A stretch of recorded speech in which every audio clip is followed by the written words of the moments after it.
Kasong kriminal sa Pasay City Prosecutor's Office ang internet celebrity at influencer na si Tony Fowler dahil sa umano'y malalaswang video nito sa social media.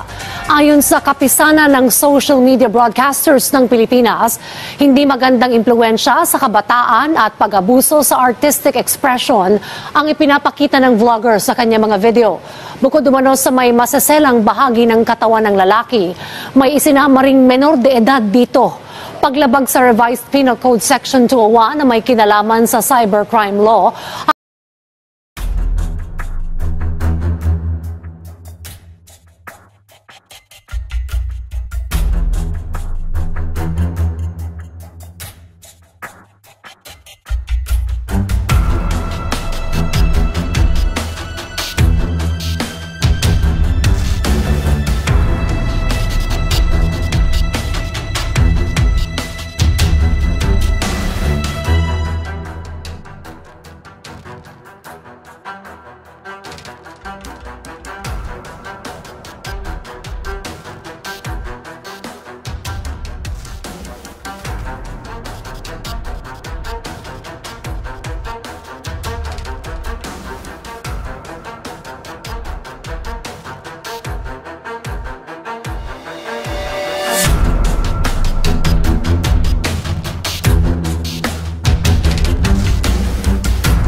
Nasa 6 hanggang 12,000 piso kada video ang multa sa paglabag at posibleng pagkakakulong na hanggang 20 taon ang parusa.